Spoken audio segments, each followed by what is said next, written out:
Hi friends, welcome to ज्ञान का अड्डा यूट्यूब चैनल। सभी साथियों का आज की अपनी इस सामाजिक विज्ञान की क्लास में स्वागत है दोस्तों। तो दोस्तों, हमारा जो टॉपिक चल रहा था वो कौन सा चल रहा था, यानी कि सामाजिक विज्ञान का पहला पाठ ही स्वर्णिम भारत के बारे में चल रहा था। और टॉपिक का नाम क्या था दोस्तों, भारत के प्रमुख जनपद। ये क्या था, हमारा टॉपिक चल रहा था। और इस टॉपिक के अंदर हम 13 जनपदों के बारे में पढ़ चुके थे। और आज का जो जनपद है वो कौन सा है, 14वां जनपद है, जिसका नाम है अवंती जनपद। तो जो ये अवंती जनपद है ये किसका भाग था दोस्तों, मालवा का पठार का भाग था। मालवा के पठार का क्या था, ये भाग था, अवंती जनपद है ये। और ये क्या था दोस्तों, यानी कि जो अवंती जनपद है ये यहाँ का शक्तिशाली क्या था, राज्य था। ठीक है ना दोस्तों। और यहाँ के जो राजा थे उसका नाम क्या था दोस्तों, चंड प्रधोत क्या थे, यहाँ के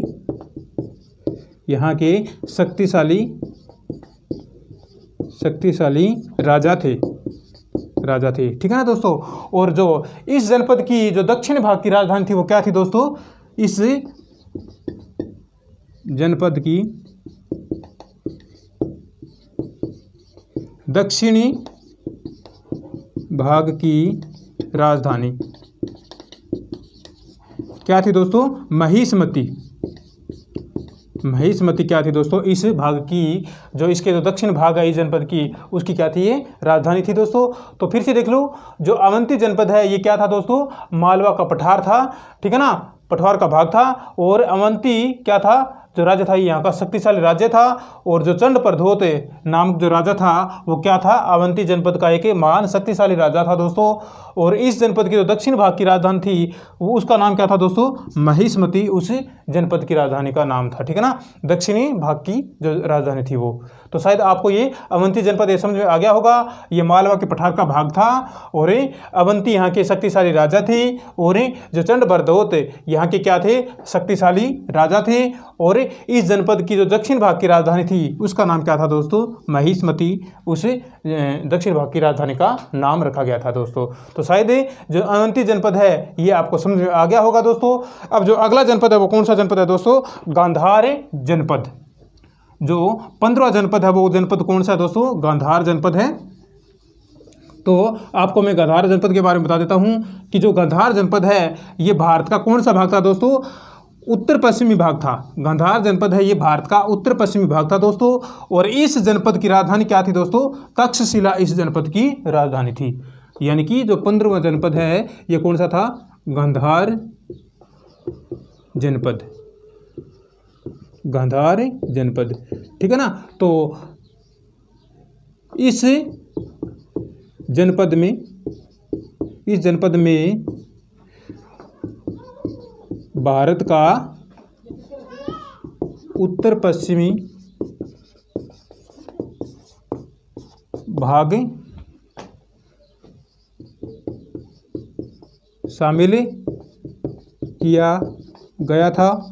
ठीक है ना। और क्या है दोस्तों, इस जनपद की राजधानी क्या थी दोस्तों, इस जनपद की राजधानी क्या थी, तक्षशिला इस जनपद की राजधानी थी।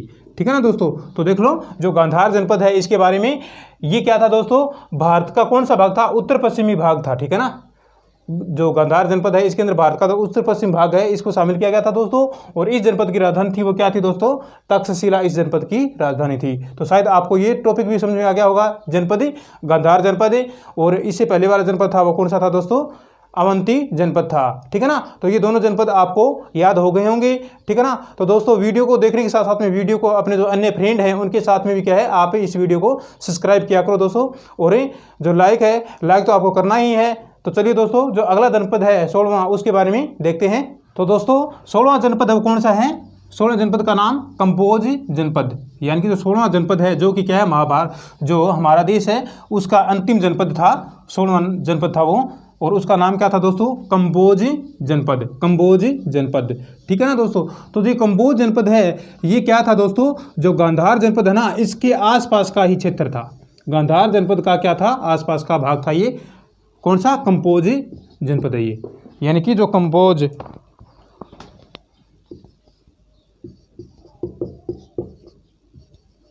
कंबोज जनपद, ठीक है ना। तो ये है यानी कि गांधार जनपद के आसपास का क्या था, भाग था। कंबोज जनपद है ये, क्या था, गांधार जनपद के आसपास का भाग था, ठीक है ना दोस्तों। और ये कुछ विद्वान क्या बताते हैं, इस जनपद की राजधानी क्या बताते हैं दोस्तों, रामपुर बताते हैं। यानी कि कुछ विद्वानों के अनुसार, कुछ विद्वानों के अनुसार इस जनपद की राजधानी क्या बताते हैं, रामपुर, रामपुर बताते हैं, ठीक है ना। कुछ विद्वान हैं वो इस जनपद की राजधानी का नाम क्या बताते हैं, रामपुर बता रहे हैं, ठीक है ना। अब बात आती है कि जो इस जनपद का उल्लेख है वो कहाँ पे मिलता है दोस्तों, जो हमारी जो महाभारत है, महाभारत में क्या है, इस जनपद का उल्लेख ही दिया गया है महाभारत में, ठीक है ना। तो जो कंबोज जनपद है ये क्या है दोस्तों, गांधार जनपद के आसपास का भाग था। और कुछ विद्वान क्या बताते हैं, इस जनपद की राजधानी रामपुर बताते हैं। और महाभारत में क्या है, इस जनपद का पूरा उल्लेख दिया गया है दोस्तों। तो जो हमारे जनपद थे, भारत के प्रमुख जनपद हैं, उनकी संख्या 16 थी और 16 जनपद हमारे पूरे हो चुके हैं। आज हमने पढ़ा है अवंती जनपद, उसके बाद में गांधार जनपद, और जो लास्ट है 16वां वो है कंबोज जनपद। तो शायद आपको ये जो टॉपिक है समझ में आ गया होगा जनपद वाला। इसके बाद में हम चलते हैं आगे दोस्तों। अब दोस्तों मैं आपको बताऊंगा कि जो ये भारत के प्रमुख जनपद थे, 16 जनपद, यहाँ पे क्या थी दोस्तों, गणतंत्रात्मक शासन व्यवस्था थी। कैसी शासन प्रणाली थी, गणतंत्रात्मक शासन प्रणाली थी। फिर भी क्या हो गया दोस्तों, इन जनपदों का पतन हो गया, इन जनपदों का क्या हो गया, नाश हो गया दोस्तों।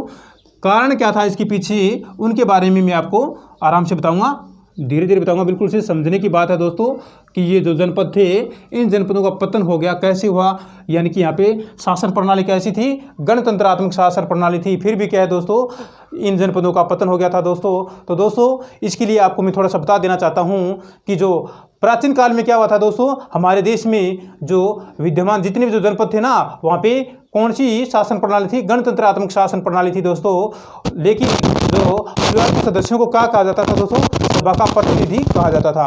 यानी कि जितने जो परिवार के सदस्य होते थे उनको सभा का प्रतिनिधि कहा जाता था दोस्तों। ये प्रतिनिधि क्या करते थे दोस्तों, अपने जो निर्धारित विषय होते थे उनके ऊपर अपने विचार प्रस्तुत करते थे, ठीक है ना। यानी कि फिर से देख लो, जो शासन व्यवस्था थी वो कुलीन परिवार थे ना, उनके हाथ में क्या थी दोस्तों, शासन प्रणाली थी, ठीक है ना। और जो शासन प्रणाली के जो परिवार के सदस्य थे वो क्या थे दोस्तों, प्रतिनिधि कहलाते थे। और वे प्रतिनिधि क्या करते थे दोस्तों, यानी कि सभा का प्रतिनिधित्व करने के बाद में और जो निर्धारित विषय होते थे उनके ऊपर अपने विचार विमर्श प्रस्तुत करते थे दोस्तों, ठीक है ना। जिसे क्या कहते थे दोस्तों, अनुयुग विरोध कहते थे। यानी कि अनुयुग विरोध, यानी कि जो परिवार के सदस्य होते थे वो क्या करते थे, सभा में अपने विचार प्रस्तुत करते थे। और उन विचार प्रस्तुत करने की जो प्रक्रिया होती थी वो प्रक्रिया क्या कहलाती थी दोस्तों, अनुयुग विरोध की प्रक्रिया कहलाती थी दोस्तों, ठीक है ना।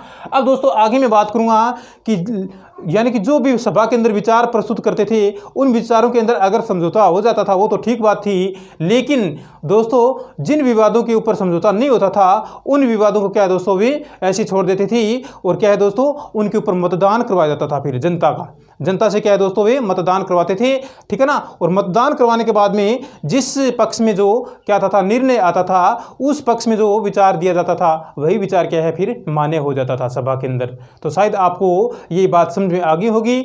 और बात आती है बड़े राज्यों की। जो बड़े राज्य होते थे, बड़े बड़े जनपद होते थे, वहाँ पे दोस्तों क्या था, केंद्रीय संथागार के अलावा राज्य संथागार भी होती थी जिनको प्रांतीय संथागार कहा जाता था, ठीक है ना। यानी कि जो बड़े बड़े राज्य थे वहाँ पे केंद्रीय संथागार होते थे, लेकिन उनके अलावा प्रांतीय संथागार भी वहाँ पे व्यवस्थित थे, उनकी भी व्यवस्था थी वहाँ पे, ठीक है ना। और जो बाद में क्या हुआ दोस्तों, इन जनपदों के अंदर आपसी गुटबाजी और आपसी फूट के कारण क्या है, ये जनपद है वो क्या हो गए, पतन की तरफ अग्रसर होने लगे। और लास्ट में जो क्या थी, राजतंत्रों की, जो राजतंत्र होते थे उनकी जो विस्तारवादी नीति थी, वो विस्तारवादी नीति है वो क्या ले गई, इनको पतन की ओर ले गई। और वही विस्तारवादी नीति है ये उनके लिए पतन का उत्तरदायी कारण माना जाता है दोस्तों। तो शायद आपको ये बात समझ में आ गई होगी दोस्तों। फिर से एक बार और देख लो, यानी कि जो प्राचीन काल में हमारे देश में जो विद्यमान जितने जो जनपद थे उनके अंदर जो शासन व्यवस्था थी वो किनके हाथों में थी, कुलीन परिवारों के हाथों में थी। ठीक है ना, कुलीन परिवार होते थे उनके हाथ में क्या थी दोस्तों, शासन प्रणाली थी प्राचीन समय के अंदर। जिस समय क्या है जनपदों की व्यवस्था की गई थी, जनपदों की स्थापना की गई थी, कौन सी 600 ईस्वी पूर्व की बातें हैं ये मैं बता रहा हूँ जो, ठीक है ना। और इन जो शासन व्यवस्था थी, शासन व्यवस्था के अंदर जो परिवार के सदस्य होते थे वो सदस्य क्या कहलाते थे दोस्तों, सभा का प्रतिनिधि कहलाते थे। यानी कि सभा का प्रतिनिधि कौन कहलाते थे, जो कुलीन परिवारों के सदस्य होते थे वो सदस्य सभा का प्रतिनिधि कहलाते थे दोस्तों। ठीक है ना। और ये प्रतिनिधि क्या करते थे, सभा के अंदर अपने अपने विचार प्रस्तुत करते थे दोस्तों। और ठीक है ना, जो विस्तार क्या रह जाता था, पेंडिंग पे रह जाता था, यानी कि ऊपर जिसके ऊपर क्या है विचार विमर्श करना थोड़ा मुश्किल होता था, उनको क्या है वो ऐसे पेंडिंग पे छोड़ देते थे। और फिर क्या है उनके ऊपर मतदान करवाया जाता था जनता से, लोगों का। और फिर जो मतदान के अंदर जिसका पक्ष जो भारी होता था, जिसका पालड़ा भारी होता था, उस पक्ष में जो निर्णय आता वही निर्णय क्या है दोस्तों, मान्य होता था फिर सभा के अंदर। ठीक है ना। और जो सबसे बड़ी संस्था क्या होती थी, संस्थागार सबसे बड़ी संस्था होती थी दोस्तों।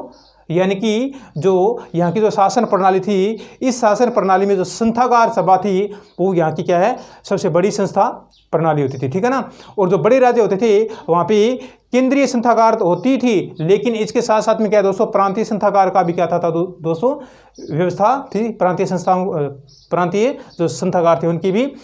इसके बाद दोस्तों बात आती है कि जो ये जनपद थे ये आपसी गुटबाजी व आपसी विरोधी जो व्यवहार के कारण क्या है पतन की ओर अग्रसर होने लगे। और उसमें जो क्या थी, राजतंत्रों की विस्तारवादी नीति थी, उस नीति ने क्या किया फिर जो दोस्तों, जो ये जनपद हैं इनको पतन की ओर ये नीति थी वो ले गई। और लास्ट में इनके पतन की जो कारण क्या था, वो कारण यही था कि जो राजतंत्रों की विस्तारवादी नीति थी वही इनके पतनों का क्या बनी, लास्ट में कारण बन गई। फिर शायद आपको ये समझ में आ गया होगा कि जो पतन थे, जनपद थे, जनपदों का पतन कैसे हुआ, किस प्रकार से हुआ, क्यों हुआ, तो शायद मैंने आपको बता दिया। बताने के बावजूद आप नहीं समझे हैं तो फिर से एक बार इस वीडियो को देखोगे, देखने के बाद में जो मेरा ये बता हुआ है ये शायद आपको समझा देगा फिर से।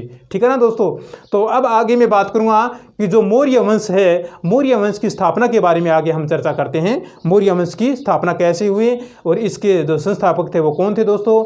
तो दोस्तों मौर्य वंश की स्थापना के साथ ही क्या था दोस्तों, जो भारत के अंदर इतिहास के युग की एक नई शुरुआत हो गई। यानी कि जैसे ही मौर्य वंश की स्थापना होती तो होते होते क्या है, भारत के अंदर जो इतिहास का जो युग था उस युग की एक नए युग की शुरुआत हो गई। ठीक है ना दोस्तों। तो उस समय क्या हुआ दोस्तों, ईसा पूर्व 326 ईस्वी में, यानी कि ईसा पूर्व की बात है 326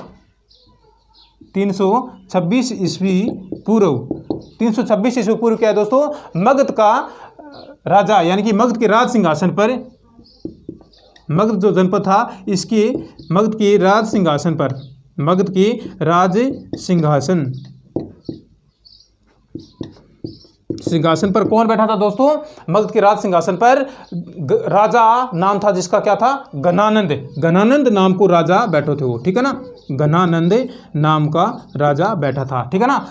यानी कि 326 ईस्वी पूर्व क्या था दोस्तों, जो मगध जनपद था इसके राज सिंहासन पर कौन बैठा था दोस्तों, घनानंद नाम को राजा था वो बैठे थे। ठीक है ना दोस्तों। और ये क्या था दोस्तों, बहुत ही एक अच्छा राजा था। लेकिन जो भारत का कौन सा भाग था दोस्तों, उत्तर पश्चिम भाग था, वो किससे गिरवा था, सिकंदर के शासन से गिरवा था। यानी कि हमारे भारत का कौन सा भाग, भारत का जो उत्तरी पश्चिमी भाग था वो किससे घिरा था दोस्तों, सिकंदर नाम का जो राजा था, सिकंदर नाम का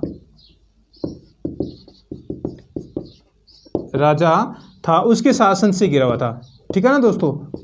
भारत का उत्तर पश्चिम भाग था वो सिकंदर नाम का जो राजा था उससे घिरा था। और ये राजा क्या था दोस्तों, बहुत ही जनता के ऊपर अत्याचार करता था और बहुत ही क्या था दोस्तों, ये निर्दयी राजा था दोस्तों। और इसने जो कर भार लगाए थे उन कर भारों से क्या जनता थी वो असंतुष्ट थी इसके शासन से, यानी कि इसका जो राज था इसके राज से वो जनता थी वो क्या थी, परेशान थी, क्योंकि ये नाजायज कर भार लगाता था जनता के ऊपर, जिससे क्या है जनता इसके अत्याचारों और जो इसके जो कर भार थे उनसे क्या थी दोस्तों, बहुत ही परेशान थी। तो उस समय यानी कि जो भारत का जो उत्तर पश्चिम भाग था वहाँ के लोगों को, वहाँ की जनता को एक ऐसे राजा की जरूरत थी जो क्या है उनकी भलाई कर सके, उनके कल्याण की कामना कर सके। तो ऐसे राजा की क्या थी उसमें आवश्यकता थी, ठीक है ना। और वो क्या कर सके, उनको जो ये सिकंदर ने उसके ऊपर संकट डाल रखा था उनके संकट से क्या कर सके, उनको छुटकारा दिला सके। तो दोस्तों जल्दी ही भारत में जो कौटिल्य का शिष्य था जिसका नाम था क्या था दोस्तों, चंद्रगुप्त मौर्य। कौटिल्य क्या शिष्य था जिसका नाम था क्या, चंद्रगुप्त मौर्य, उस शिष्य का नाम था दोस्तों। तो इसने क्या किया दोस्तों, चंद्रगुप्त मौर्य था वो उस जनता के सामने आया, उत्तर भारत की जनता के सामने आया था, उत्तर पश्चिम भारत की जनता के सामने आया था। और फिर क्या किया दोस्तों, उसने जो राजा घनानंद था उसको हरा करके और जो राजा सिकंदर था इसको हरा करके क्या किया, फिर यहाँ पे उत्तर पश्चिम भाग पे अपना शासन किया। और यहाँ पे फिर कौन से वंश की स्थापना कर दी दोस्तों, मौर्य वंश की स्थापना कर दी, ठीक है ना दोस्तों, मौर्य वंश की स्थापना कर दी थी फिर इसने, ठीक है ना दोस्तों। फिर से देख लो, यानी कि लगभग 326 ईस्वी पूर्व मगध जो जनपद था वो उसके ऊपर किसका अधिकार था दोस्तों, राजा घनानंद का अधिकार था। और जो भारत का उत्तर पश्चिम भाग था उसके ऊपर राजा सिकंदर का क्या था, राज था दोस्तों। तो ये दोनों राजा क्या थे दोस्तों, ये दोनों राजा बहुत ही अत्याचारी और क्रूर स्वभाव के थे दोस्तों। तो ये जनता के ऊपर क्या कर रहे थे, अत्याचार और अपने मनमर्जी से कर भार वसूल कर रहे थे अपनी जनता से, यानी कि जो उत्तर पश्चिम भाग की जो जनता थी उनसे, मगध की जो जनता थी उनसे, ठीक है ना दोस्तों। तो उसमें जो यहाँ की जनता थी उनको एक ऐसे शक्तिशाली और एक ऐसे संतोषी राजा की आवश्यकता थी जो क्या कर सके, इन जनता का कल्याण कर सके। तो जल्दी ही भारत में क्या है दोस्तों, कौटिल्य का शिष्य जिसका नाम क्या था दोस्तों, चंद्रगुप्त मौर्य था। और ये सामने आया हमारे भारत के, और भारत के सामने आते ही इसने क्या किया, राजा घनानंद था उसके साथ में युद्ध किया, और युद्ध करने के साथ साथ क्या किया, उसने राजा घनानंद को हरा दिया और हराने के बाद में वहाँ पे अपना राजवंश स्थापित कर दिया। और उस वंश की स्थापना, कौन से वंश की स्थापना की, फिर उसने मौर्य वंश की स्थापना कर दी, फिर कौटिल्य का शिष्य चंद्रगुप्त मौर्य ने। तो दोस्तों मैंने आपको जो भारत के प्रमुख जनपद हैं उन जनपदों का जो पतन हुआ था, पतन कैसे हुआ, क्यों हुआ, यानी कि वहाँ पे शासन प्रणाली कैसी थी, गणतंत्रात्मक शासन प्रणाली थी, फिर भी वहाँ पे क्या है दोस्तों, जो उन जनपदों का पतन हो गया था, इसके पीछे कारण क्या क्या थी मैंने आपको बताया शायद। फिर से देख लो एक बार, मैं आपको रिपीट करवा देता हूं दोस्तों कि प्राचीन काल में क्या होता दोस्तों, भारत के अंदर जो जितने जनपद थे वहाँ पे जो शासन प्रणाली थी वो कुलीन परिवार के हाथों में थी दोस्तों, ठीक है ना। कुलीन परिवार के हाथ में क्या थी, उनकी शासन व्यवस्था थी दोस्तों। और वो परिवार के सदस्य क्या कहलाते थे दोस्तों, यानी कि सभा के प्रतिनिधि कहलाते थे दोस्तों। और उस समय की जो सबसे बड़ी सभा थी, संस्था थी, वो कौन सी थी दोस्तों, संथागार सभा क्या थी, उसमें की सबसे बड़ी सभा थी संथागार सभा, संथागार सभा, ठीक है ना दोस्तों। ये सभा क्या थी दोस्तों, उसमें की सबसे बड़ी सभा होती थी जिसको संस्था बोलते थे दोस्तों।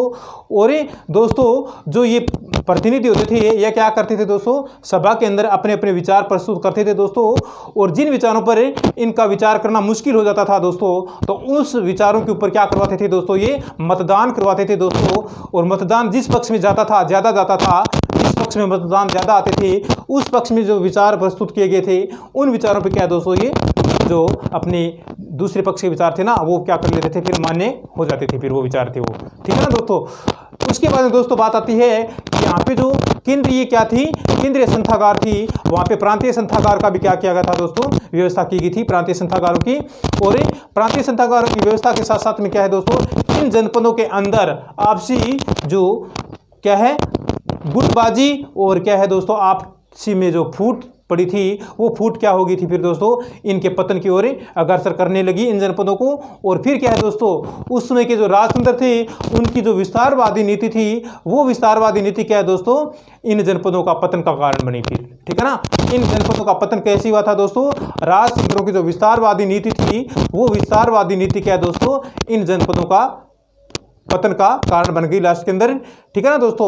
अब दोस्तों मैं बात करूंगा जो मौर्य वंश की स्थापना की, यानी कि मौर्य वंश की स्थापना कैसे हुई, कब हुई। ठीक है ना दोस्तों, तो इसके बारे में अगर प्रश्न आए तो दोस्तों मैं आपको बताना चाहूंगा कि जो हमारे देश के अंदर जो इतिहास के क्षेत्र में क्या है दोस्तों, जैसे मौर्य वंश की स्थापना हुई तो मौर्य वंश की स्थापना के साथ ही भारत के अंदर इतिहास में एक नए युग की स्थापना शुरू हो गई फिर।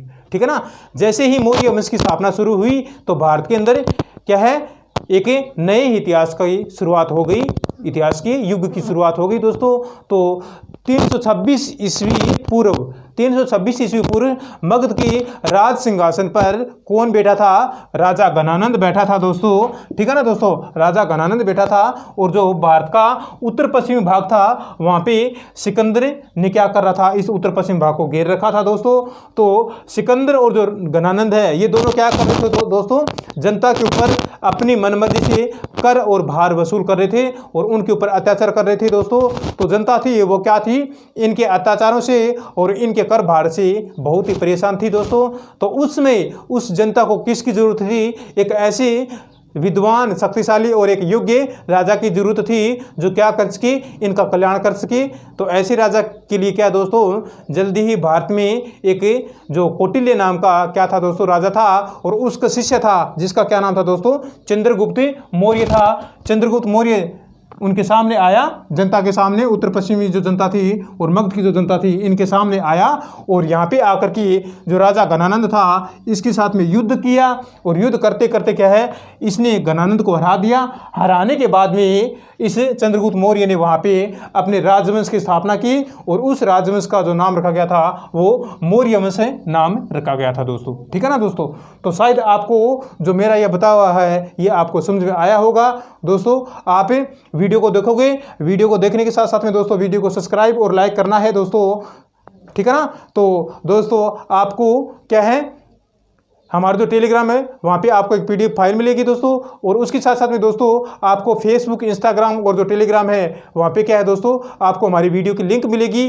ठीक है ना दोस्तों, हमारे जो वीडियो चल रहा है वो उस चैनल का नाम क्या है दोस्तों, ज्ञान का अड्डा नाम का जो चैनल चल रहा है दोस्तों, बहुत ही अच्छा चैनल। तो आज के लिए इतना ही दोस्तों, धन्यवाद, आपका दिन शुभ रहे।